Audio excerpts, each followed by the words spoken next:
vamos falar sobre a enfermidade que se chama lepra. Primeiro hablaremos sobre o que é a lepra. A lepra é uma enfermidade crônica e infecciosa causada por uma bactéria chamada Mycobacterium leprae. A enfermidade afeta a piel e os nervos. Casi todo o corpo pode ser afetado, pero as regiões mais afetadas são os extremos: braço, mano, muslos, pernas, pés e a cara. Quando se deixa sem tratamento, a enfermidade pode causar deformidades que capacitam as pessoas para o trabalho e socialmente. A lepra afeta a humanidade desde a antiguidade.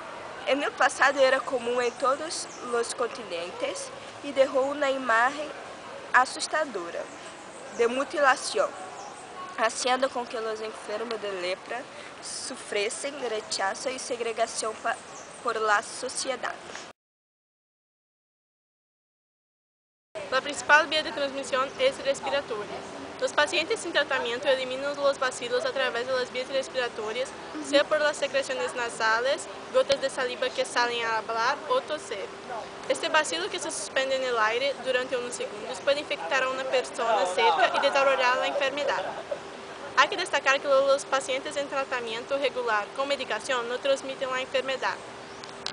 Muitas pessoas que entram em contato com a bactéria não contraem a doença. Solo 5% de ellos desarrollará a lepra através do tempo.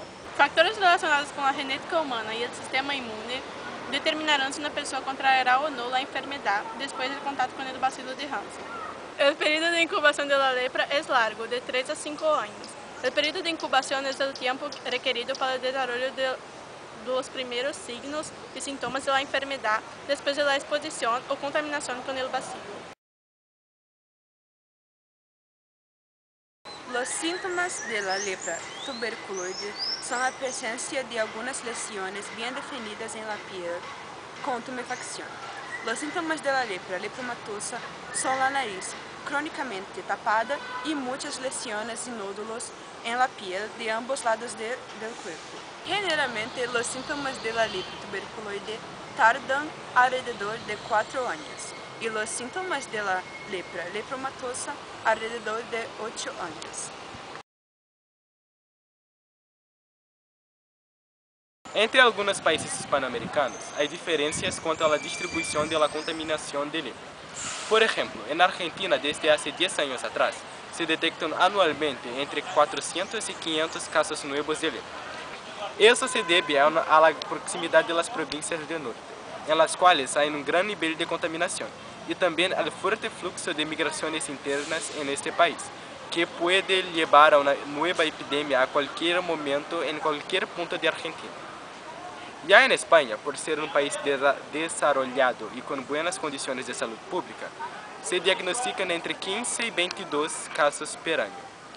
Pero lo que ha cambiado en los últimos años es el perfil del enfermo.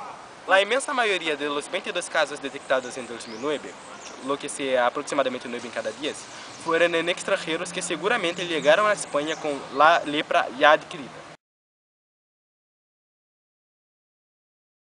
A prevenção consiste em evitar o contato físico cercano com pessoas que tenham esta enfermidade e que não han sido sometidas a tratamento. As pessoas afetadas com tratamento com medicamentos a largo plazo se vuelven no infecciosas. Recuérdese, la lepra tiene cura. En caso de síntoma, procure un médico.